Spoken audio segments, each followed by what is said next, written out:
Fala pessoas, tudo bem com vocês? Sejam bem-vindos ao primeiro vídeo dessa nossa nova série de análise astrológica de livros marcantes. E dessa vez a gente vai falar sobre o livro Astrologia, Psicologia e os Quatro Elementos do autor Stephen Arroyo, que é um autor super importante para a astrologia. Para quem não me conhece, eu sou o Nando Hanner, sou criador da Academia Astrológica e astrólogo há quase 15 anos. E tenho trabalhado, a minha forma de trabalho é usar a astrologia de uma forma terapêutica, onde eu me embaso, obviamente, em todos os conceitos astrológicos e também com a psicologia analítica, que é a vertente junguiana. Então eu trabalho muito com simbolismo, tenho muitos clientes de terapia astrológica e isso funciona de uma maneira absurdamente importante e profunda. Esse livro é uma das bases que eu tive para poder desenvolver esse método de trabalho que eu tenho hoje. E eu quero trazer isso aqui para vocês, para a gente poder ampliar a nossa visão sobre o comportamento humano associado com astrologia e psicologia, e para poder entender melhor como funciona essa ferramenta. Às vezes a gente fica muito limitado na presença do Sol ou no trânsito de Plutão, que é o caso agora, né? E as pessoas ficam muito... Às vezes a gente encontra pessoas que são muito impressionadas ou têm conceitos equivocados.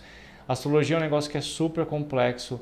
A gente precisa de muitos anos estudando para conseguir entender como isso funciona de uma forma mais clara na nossa vida. Precisa de muito estudo, de muita leitura. E eu quero trazer essa série para vocês para melhorar a forma como a gente olha para isso juntos. Então eu vou passar o meu conhecimento para vocês e eu espero ter feedbacks aqui de vocês o tempo todo para eu poder também melhorar a minha visão sobre esses conceitos astrológicos. Esse livro é dividido em duas partes. Na primeira ele fala sobre... A parte 1 é batizada ou denominada de Astrologia e Psicologia. E na segunda parte é escrito como os quatro elementos, uma abordagem ao nível da energia para interpretação de mapas de nascimento. Então a gente vai dividir isso, à medida que vai passando o tempo eu vou lendo pedaço por pedaço aqui. Eu vou fazer diferente, para quem está chegando agora, a gente já fez uma playlist ano passado sobre a análise de um livro que chama O Cavaleiro Preso na Armadura. Nesse livro, como é um livro que era muito mais curto, eu lia o capítulo inteiro fazendo observações astrológicas. Esse livro é muito grande, muito complexo, então eu não vou poder fazer isso. Então eu destaquei pedaços do texto e eu vou fazer análise disso, tá? Nessa primeira parte, a gente vai mais dar uma filosofada do que falar necessariamente sobre aspectos astrológicos. A gente vai pensar em comportamentos, em ideias, em como que a gente enxerga a astrologia, a psicologia, o nosso dia a dia, quais são as dificuldades que a gente tem de integrar uma coisa com a outra, tá? Esse é o primeiro vídeo. Não faço ideia de quantos vídeos nós vamos fazer. Não faço ideia de quanto tempo vai demorar. Não sei quanto tempo vai demorar cada vídeo. Não sei. Eu vou fazendo as coisas conforme a intuição vai mandando. Todo esse negócio que a gente tem hoje em dia de que precisa fazer o negócio, não precisa ser organizado, precisa falar quando termina, quando acaba. Não. Tá? Isso aqui é uma coisa que é pra gente curtir, pra gente se divertir. Nada de rigidez, nada de cobranças. Vamos aprendendo, vamos fazendo. Vai ter vídeo que vai levar 15 minutos, vai ter vídeo que vai levar 1 hora. Eu espero lançar um vídeo por semana, pode ser que tenha mais, pode ser que demore um pouco mais. Então, vamos aí, vamos curtindo o processo, tá? Esse livro começa num prólogo que eu quero ler para vocês porque é uma parte que é bastante importante. Olha só, o novo tipo de astrologia está nascendo nessa época. É ainda bem informe e não está totalmente coordenado nem adaptado às necessidades sociais, precisando de muito encorajamento e apoio da parte de seus progenitores, ou seja, os astrólogos que estão criando essa forma nova de usar a astrologia no nosso dia a dia. Assim como um bebê cai muitas vezes quando está aprendendo a andar, esse novo conceito astrológico está tendo seus altos e baixos e, ocasionalmente, cai de cara no chão. Como toda criança, essa entidade em crescimento pede maior atenção de seus pais, a fim de desenvolver plenamente suas potencialidades. E, embora um pai não possa sentar-se com satisfação para contemplar um trabalho bem feito, até que a criança não tenha se tornado plenamente saudável e autossuficiente, O próprio processo de encorajar o crescimento e o desenvolvimento da criança é um incentivo suficiente para que se prossiga o trabalho. Nesse tipo de astrologia, este novo tipo de astrologia toma as teorias e as atitudes tradicionais e vira as do avesso. Isso aqui é super importante. Às vezes expondo uma degenerada massa de contradições e de banalidades vazias, e de outras uma inspiradora essência de verdade universal. Então ele pega os conceitos, ele fala, né, sobre esse desenvolvimento dos conceitos da astrologia tradicional, que são mais rígidos, mais focados exatamente dentro daquele planeta, daquele signo, daquela casa. Eles dizem não existe flexibilidade, é aquilo, se aplica no dia a dia, mas é aquilo, não tem outra visão sobre aquilo. E aí esse pessoal pega esses conceitos e vai dando uma mexida e descobre que às vezes não funciona, ou às vezes se encaixa tão bem com a realidade que é inquestionável. O novo astrólogo, portanto, arranca as imperfeições pela raiz e tenta penetrar até um nível de compreensão que irá iluminar uma via de acesso inteiramente nova, não só à astrologia, mas também ao próprio homem. Isso aqui é super importante, tá? Então ele está trazendo uma introdução de como que a gente vai usar a astrologia de uma forma ligeiramente diferente de como, ligeiramente, às vezes até bruscamente diferente de como se usava até então, tá? Lembrando que o Arroyo, ele nasceu em 1946, tá? Ele é formado em letras, se eu não me engano, e ele tem mestrado em psicologia. Então a gente não está falando sobre uma pessoa que está ali inventando coisa, né? Ele está pegando vários conceitos e desenvolvendo dentro dos conceitos que ele já viveu também. E ele foi um cara que estudou, se eu não me engano, ele estudou com um autor mais antigo que chama Danny Rudhyar, que ele é super importante também. Ele até cita o livro aqui, ó. Esse processo de reestruturação começou em 1936 com The Astrology of Personality, de Danny Rudhyar, e desde então aos poucos vem ganhando velocidade e popularidade. Essas são coisas que vêm se desenvolvendo ao longo de muito tempo. A astrologia é uma coisa que é muito antiga. Então, uma das coisas que a gente ouve muito dos astrólogos falando é que a gente precisa de tempo para analisar todo o comportamento das coisas. E isso inclusive é uma barreira que se tem com a análise dos pontos novos, né? Como Lilith, Quiron, os asteroides, Plutão, Urano, Netuno e Plutão. Muitas pessoas usam isso de uma forma bastante restrita e eu concordo com isso. Você tem que ter um certo cuidado ao olhar para essas coisas, especialmente quando a gente está falando de Netuno e Plutão, tá? Que a gente tem pouco tempo de anos mesmo, de experiência na análise disso para a gente ter certeza de como que ele atua e quando que ele atua. Tá? Porque eu já falei para vocês várias vezes em vários 500 vídeos, vocês sabem que eu faço vídeo de Plutão pra caramba. Plutão e Netuno, eles não atuam o tempo todo no nosso mapa, né? Tem muita gente que vocês vão ouvir falar, Plutão entrou, por exemplo, a pessoa agora, né? Plutão está entrando em Aquário agora. A pessoa tem ascendente em 2 graus de Aquário. A pessoa fala, meu Deus do céu, Plutão vai entrar no meu ascendente, vai ficar na minha casa 1 por 20 anos, nossa, vou ter 20 anos de azar. Aí a pessoa não tem nenhum planeta dentro da casa 1, a pessoa não tem nenhum planeta na 7, e não tem nenhum no meio do céu nem no fundo do céu. E aí você fala, nossa, não é assim que funciona, né? A gente tem que olhar para isso de formas muito diferenciadas, tá? Então essa análise é uma análise bastante cautelosa. Bom, vamos seguindo o caminho aqui e a gente chega mais para frente no texto e ele fala o seguinte: é verdade que uma pessoa nasce com um determinado mapa astral e com um certo padrão de karma, entre aspas, ou de tendências emocionais, físicas e mentais. Obviamente, com o mapa natal a gente enxerga todas essas coisas e quais são as possibilidades daqueles símbolos. Não existe nada definitivo. Não é porque você tem Sol em conjunção com Netuno que você vai ser um bêbado. Não é assim que as coisas funcionam. Pode acontecer, né? Óbvio, acontece, mas não é sempre assim, não é uma regra, existe uma flexibilização dessa história. Todavia, as circunstâncias que a pessoa irá enfrentar serão, em grande parte, programadas por aquilo que ela irá expressar. Em outras palavras, você recebe de volta aquilo que põe para fora. Todas as coisas voltam para a sua fonte. Ele está falando desse comportamento, da forma como a gente enxerga o mundo. É uma coisa que a gente vem discutindo já há algum tempo. A sua atitude com relação às coisas que acontecem no seu mundo refletem como que as coisas se desenvolvem no seu mundo. Se você vive um mundo de, ai, nossa, que o mundo é malvado, que as pessoas são ruins e que nada vai dar certo, toda vez que você vai começar um novo empreendimento não vai dar certo, porque você vai entrar com a energia de que não dá certo.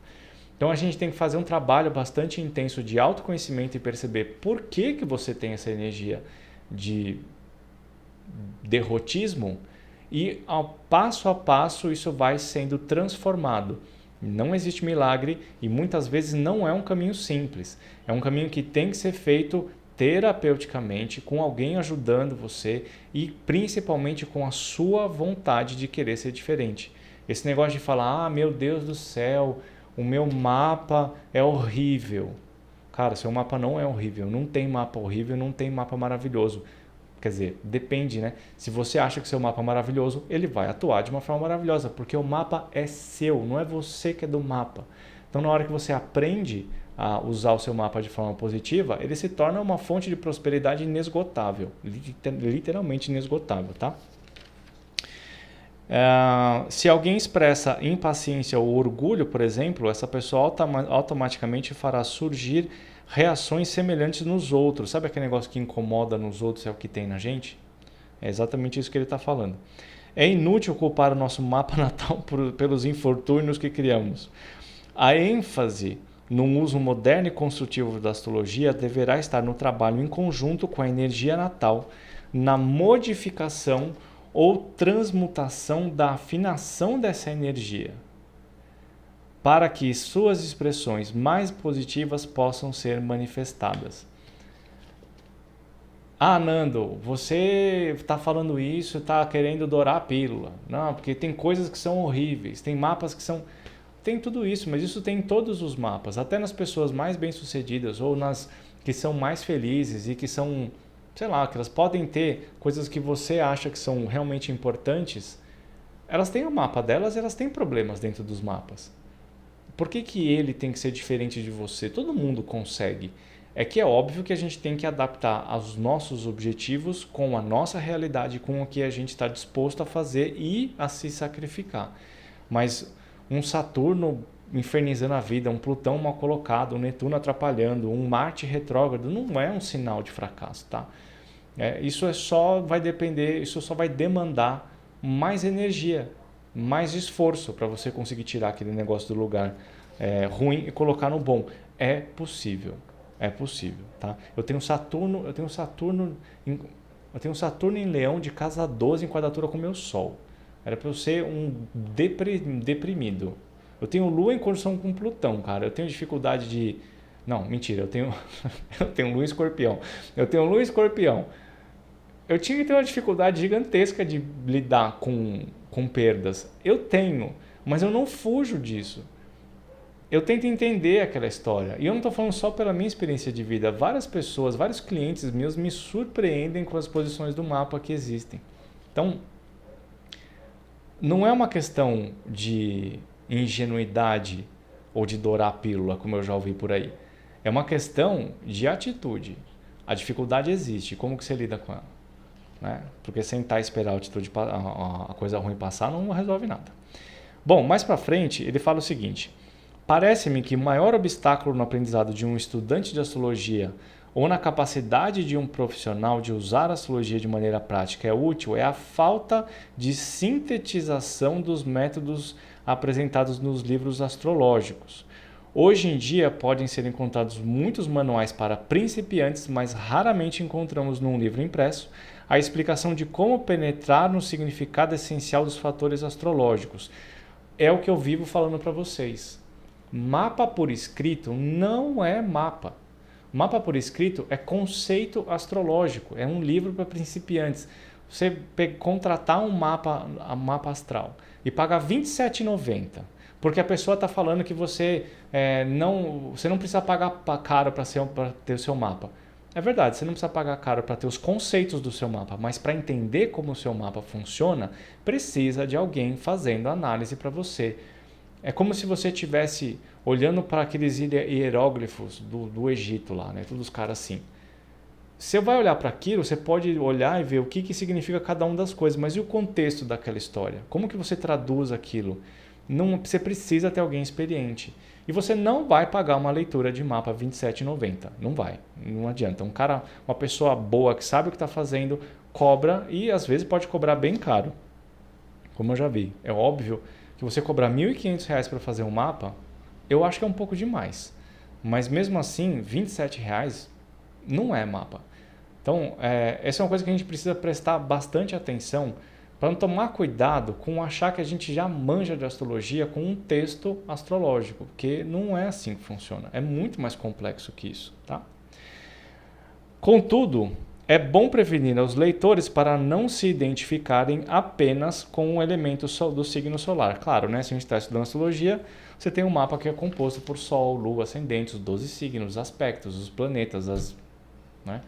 Se basear só no que o signo solar quer dizer, não vai ajudar você em nada, né? Então, aquela pessoa que fala para você que a astrologia não funciona, fala para ela, ouve o que o Nando está dizendo e abre a sua cabeça, porque você não é uma coisa só, você é várias coisas. Quando a gente olha para um signo solar, é a mesma coisa que você julgar a astrologia pela profissão de uma pessoa. Ah, ele é astrólogo. Não, ele é astrólogo não. Ah, ele é jornalista, então ele é de Gêmeos.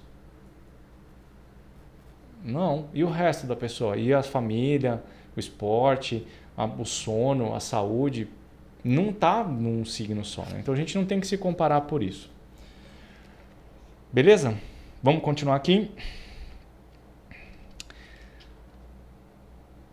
Esse parágrafo é muito legal. Ó. A astrologia é uma linguagem que descreve as próprias energias que ativam o ser humano. Ela poderá muito bem ser o meio mais exato de que podemos dispor para descrever o que é realmente a natureza humana de cada indivíduo. Depois de usar extensivamente a astrologia durante os últimos 9 anos, lembrando que esse livro é de 1970 aí,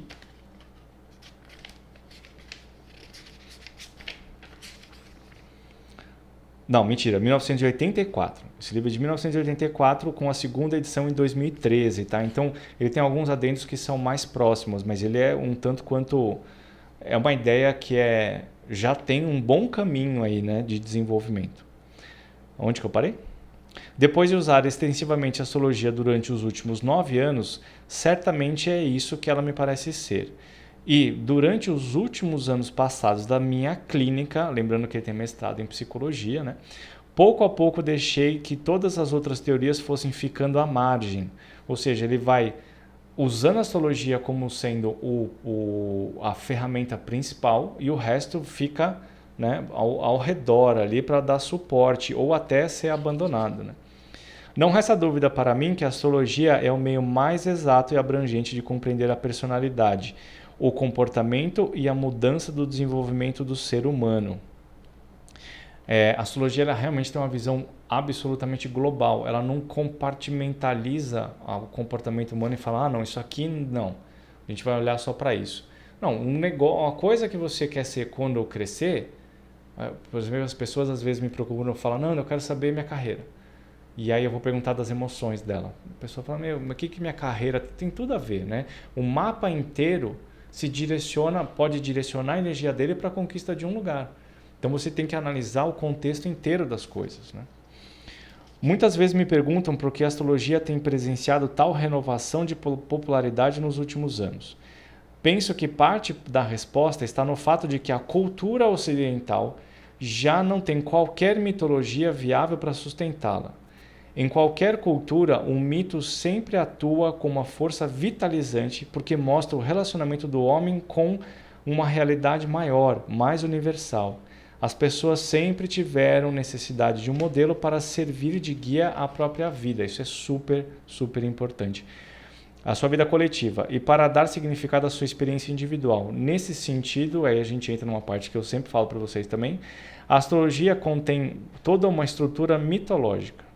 O professor Joseph Campbell, obviamente, escreve: o homem não pode se manter no universo sem acreditar em alguma arrumação na herança geral do mito. De fato, até mesmo a plenitude da sua vida parecia estar em relação direta com a profundidade e o alcance, não do seu pensamento racional, mas antes da sua mitologia local.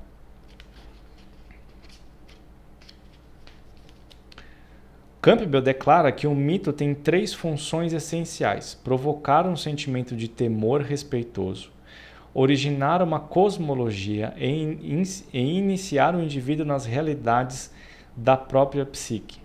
Conforme muitas pessoas estão descobrindo hoje em dia, o uso adequado da astrologia preenche todas as 3 funções. Daí eu falei psicologia ou astrologia? Bom, vou repetir aqui. Conforme muitas pessoas estão descobrindo hoje em dia, o uso adequado da astrologia preenche todas as 3 funções. Daí, se concordarmos com a definição de mito dada por Campbell, creio que devemos concordar que a astrologia, conforme o fez durante as eras do passado, oferece uma prática e vital mitologia para os nossos tempos.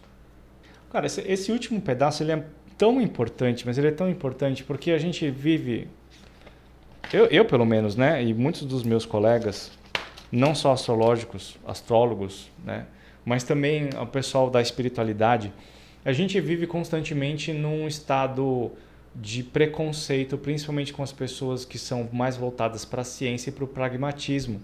E que, de certa forma, esse jeito de olhar para o ser humano, esse jeito de olhar para a vida cético e separando o homem da natureza, separa o homem da astrologia também. Essa necessidade que a gente tem de sempre compreender o negócio por A mais B, porque se a ciência não comprova é porque não existe, causa uma separação com a naturalidade, com a natureza, com a essência do homem vinculado com o universo, vinculado com a vida, vinculado com a natureza, né? Então, na hora que a gente começa a perceber que existe essa segregação, a gente se questiona por que o negócio é desse jeito, por que o negócio é tão... Por que existe tão preconceito, né? Por que é necessário se encaixar dentro de um conjunto de regras rígidas para você poder acreditar que alguma coisa que você não enxerga existe? É óbvio que a gente tem os 2 extremos, né? Tem gente que vive só do lado da espiritualidade e acha que só Deus e os espíritos que agem e fazem as coisas funcionar dá errado. E também tem as pessoas que acham que isso é uma tremenda bobagem, que só a régua funciona. Quando a gente começa a perceber essa distinção das coisas, a gente fala por que todas essas coisas. E isso se baseia muito no nosso sistema de regras de segurança. Mas isso é uma coisa que eu vou entrar um pouco mais para frente. Mas uma coisa que o Campbell fala, que vários filósofos falam, que psicólogos usam, que nós astrólogos e espiritualistas também falam, é que para a gente ter uma vida bem desenvolvida, a gente tem que trabalhar traduzindo no meio do caminho, onde a gente tem que associar a nossa verdade com alguma coisa acontecendo do lado de fora, associar a nossa existência com fenômenos da natureza, fenômenos inexplicáveis, né, pela nossa consciência. Mesmo porque a gente sabe que existe o inconsciente, que ele opera dentro da nossa vida de uma forma que a gente não consegue compreender como aquilo é. Então a gente precisa ter 3 camadas, né? O Campbell fala que a gente precisa desse mito, e o mito ele traça linhas de desejo de comportamento e de sucesso, né? O mito é o herói que atravessa várias dificuldades e ele vai chegar em algum lugar melhor, mas para isso ele tem que passar por vários processos. Isso é importante para a gente, porque senão é meio como se a gente entrasse num processo de que a vida é uma piada de mau gosto e a gente só está aqui para sofrer mesmo, porque vamos combinar uma coisa, às vezes a vida pode ser bem difícil. Mas quando você tem uma linha de pensamento, quando você tem uma história conduzindo a sua vida, né, você tem um ponto de apoio na fé de que as coisas vão ser boas algum dia e você precisa continuar dentro do seu caminho pragmático para poder chegar nesse lugar de fé. Então você tem que unir essa coisa espiritual, mitológica, com a ação pragmática do dia a dia. A gente não pode dissociar uma da outra. As pessoas às vezes ficam muito dependentes, né, da leitura de eu vou ler tarô para ver se eu vou casar, se vai dar certo, eu vou lá no mapa para ver se vai dar certo, quando que eu vou ficar rico. Cara, você vai ficar rico, você vai ficar feliz, você vai conseguir seu casamento quando você souber quem você é, que caminho você quer trilhar. A resposta não está fora de você. Todas as nossas ferramentas têm que servir como apoio e não como fatores decisórios para as nossas atitudes, né? Se o cara abrir lá o tarô e ver que vai dar problema, você não vai tomar atitude, você não vai fazer, você não vai ganhar experiência com aquela situação. Então, essa é uma coisa que é complexa no nosso dia a dia.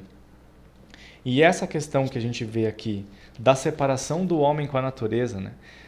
E o Campbell dizendo que o mito precisa provocar um sentimento de temor respeitoso, ou seja, eu não posso fazer o que eu bem entender nessa vida, porque eu vou ter consequências. Se você não tem um mito, se você não tem uma história, você não aprende que existem consequências. E aí você vive num mundo cético. Originar uma cosmologia que você tem essa coisa espiritual rondando na margem da vida, né? E iniciar o indivíduo nas realidades da sua própria psique, que é a busca pela morte e renovação, pela compreensão da transmutação da nossa essência.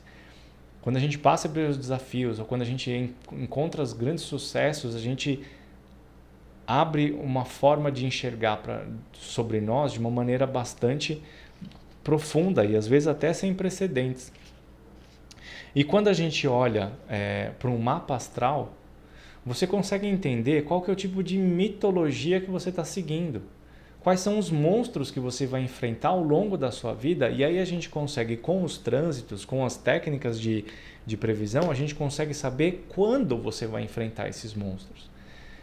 Qual é a forma que isso vai aparecer, a gente só vai saber na hora, mas muito provavelmente a gente entende a essência psicológica daquilo. Qual é o tipo de sensação que aquilo vai trazer para você? Qual que é o tipo de atitude que você tem que criar e se direcionar para conquistar aquele monstro e não evitar que ele aconteça? Se você evitar que ele aconteça, você não desenvolve, né? Eu tenho sérias dúvidas de que dá para evitar alguma coisa importante para a gente. Não tem como. Então enfrentar a vida de cabeça erguida, mesmo com as grandes dificuldades. Certo? Esse vídeo já ficou comprido. Então, nós vamos encerrar aqui. Esse foi só o prólogo. Olha que bacana, hein? Ixi, a gente vai ter um chãozão pela frente, hein? Deixa eu ver aqui. Próximo vídeo eu vou falar, parte 1, astrologia e psicologia. E a gente vai entrar aqui, como a ciência moderna e a psicologia hoje. A gente já começa com algumas questões de crítica aqui, tá? Então, bora lá. Vamos seguindo os nossos vídeos. Espero que vocês tenham gostado. Comentários aqui embaixo, tá bom? Um beijo para todo mundo, até o próximo.